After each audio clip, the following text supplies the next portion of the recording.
make videos on my new computer.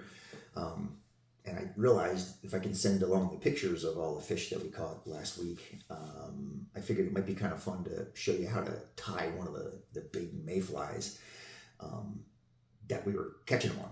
So anyway, let's give it a shot.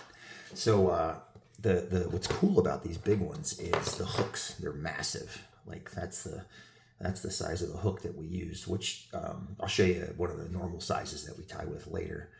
So that's a size 10, which is to give you an idea of how, at least for me, how big it is. I don't have to use my magnifying light, which is up here. That's just giving me light so I can see. I just need my readers. Yay. And I use 8/0 thread, which is actually huge compared to what I usually use. I usually use 12 and 16/0, which is a bigger number, is a smaller thread. So 8/0 is really good. It's probably like, I'm guessing it's like sewing thread for you. So I get that started. Cut that off so I get that kind of hanging there. If I move this closer, it might be easier to see. One of the first ingredients you put in is the wing, and you use, this is deer hair bleached. So I use my dull scissors and I cut a good sized clump of that off. Looks like that. It's kind of messy. So you get this hair stacker. This is one of Andy's old tools. And I drop it. I kind of get the tips kind of lined up, and you drop them in the hair stacker like that. And then you kind of tap the bottom and the top. If Jen and Max are still asleep, I'd slam it on the table. And you turn it sideways, and then you go like that. And I don't know if you can see that. The hair is now all kind of lined up. Now you still have to, now the backs are all goofy, but the tips are all kind of in a line, which is nice. And what I do is I come over to the trash can and I kind of pull out the fuzz. There's a bunch of fuzzy nastiness that's in there. But the tips are all nice and in a line then, except for that one right there. And then I have to hand it off a couple times. The thread's kind of in the middle of the hook, so I take, and these are big flies, so I can overhang the top quite a bit here. I take a couple turns, ba-boom, ba-boom, ba-boom. The hair is funny; it swirls all over the place, but it starts to, you can kind of guide it with your thumb a little bit. That's going to be the vertical wing on the fly, and I try to come back a couple times. I'm still learning how to do this. It's not the greatest at it yet. And then I cut the back of that off. And then, I have to kind of goof with it a little bit. It moved a little bit while I was tying it in. So I'm going to shove it forward. I'm going to go a couple more thread wraps. I'm going to try to capture the back of them a little bit more. And then I'm also going to pull these up and then go in front of it a little bit. And that kind of helps the wing to begin to do what it's supposed to do, which is sit up on the water. That picture that I sent you, looking at it right here, is called the dun, which is the bug sitting vertically after it's become an adult. And that's kind of what this wing is imitating. You can see it's the wrong color, but color isn't as important as size and shape. So at least in my experience, that's what I've learned. So we're getting, oops, goofed up there a little bit. I'm going to pull it back. It's not quite behaving yet, and that's okay. There's some little random hairs like that one. We'll get that one later, and a bunch of them just fell out. So I want to make sure there we go. Get a nice thread wrap back there to keep most of them in. These flies are so big and so froofy that when the fish hit them, they tend to destroy them. Actually, that bare hook I just showed you was left over from one of the flies I tied last week. The fish hit it so much it destroyed it. I had to cut everything off and just start again, which is actually kind of fun. All right, now for the tails. In that picture, you noticed it has 3 tails. Which sometimes I'm able to, get 3 tails, but I've also learned that it really doesn't matter as long as you've got something that looks like tails hanging off the back. So I've got this is just a darker color deer hair tail, and that's kind of what they look like. And I'm going to stack these again to get them all kind of lined up. They're a little bit more curly than the bleached deer hair, which is up here. But they line up nice like that. And you got some little tips. And then sometimes I tie these in before the wing. Sometimes I do them after. It really just depends on, I don't know, whatever my ADD brain is doing. And you tie them down a couple times like that.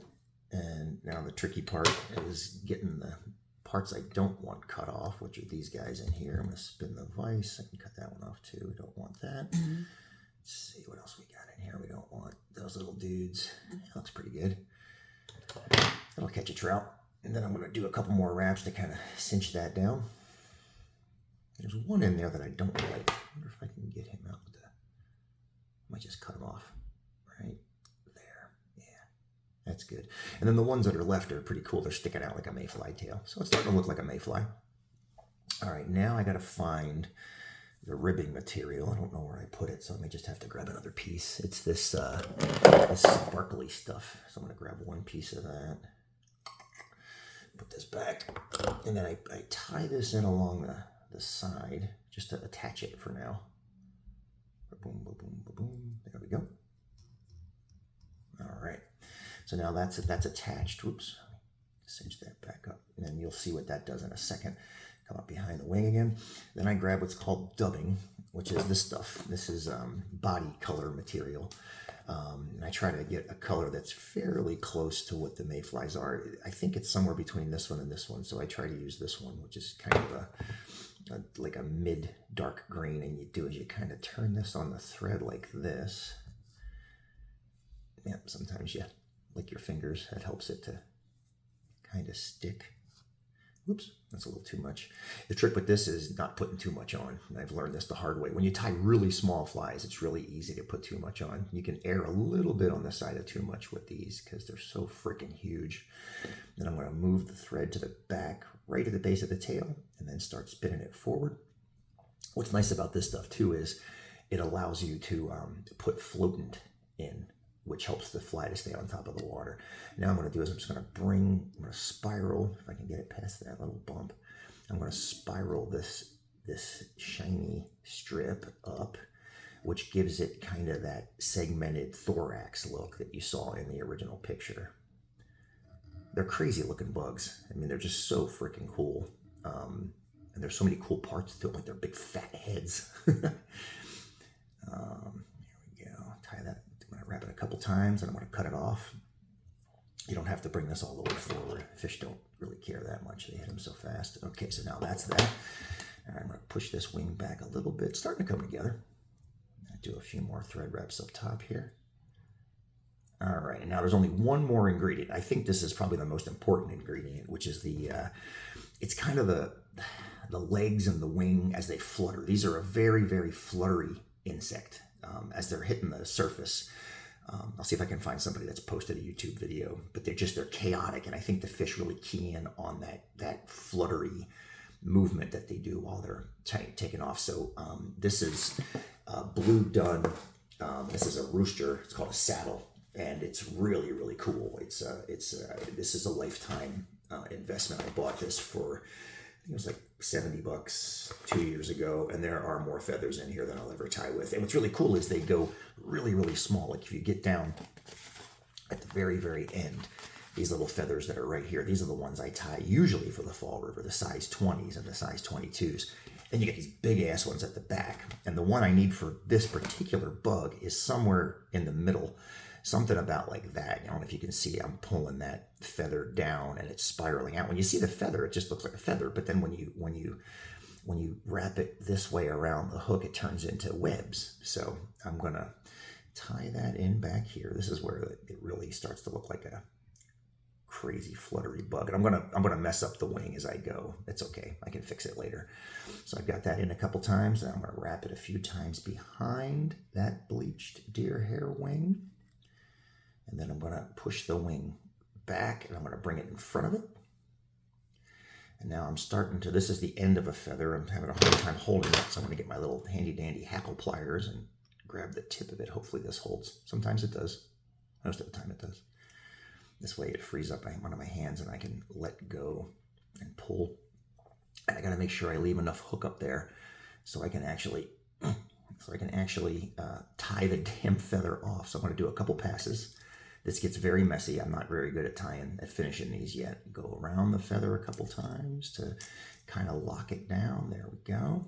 Okay, get my sharp scissors, cut that little tiny bit off. I'm going to save that piece. If you get enough of these pieces, you can actually use them to tie wings in for like dragonflies. And I've got a couple of those left over from the last couple of feathers I tied. Put those on my little mirror. And then I pull this back, and it's a little hard to see, but you can see in there, there's the hook eye. So I'm going to clean up some of these feathers, or some of these feather ends in a second, but I'm going to make a couple wraps behind the hook eye, making sure that I don't close the hook eye off, because I got to tie the line on. And then I'm going to go boom, boom. Okay, this is called a figure 4 tool. It's a way to put an overhand knot in the thread so you can finish the fly off. Okay, there we go. There we go. Cut the thread with the sharp scissors. And now I got to get in here and I kind of spin it. All these little guys up in the front, you don't want those. Those look weird. And I don't think the trout would actually notice when they're feeding them these mayflies. They're so bananas for them. I think they'd hit anything that looks remotely like them. But it's good practice anyway. So that is a really, really big, obnoxious green drake mayfly. And that will definitely catch a Fall River trout or two.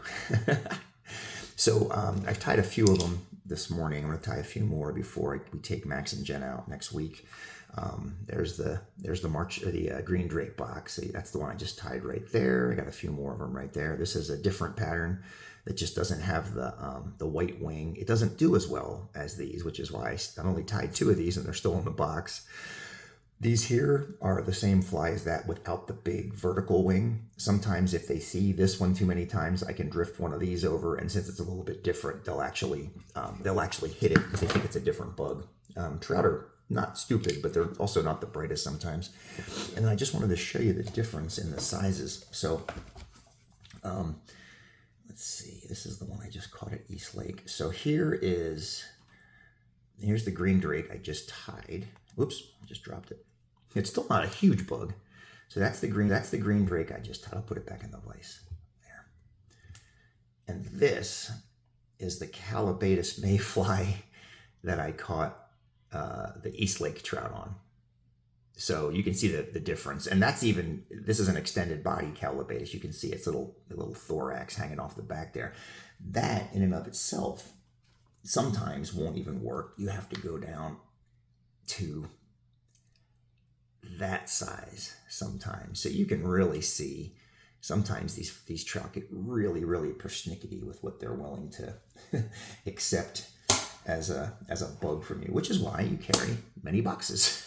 At least I do. Anyway, like I said, if you're watching this, hopefully we got the videos to work on the computer, so I will go try to figure that out now. Love you, Mom.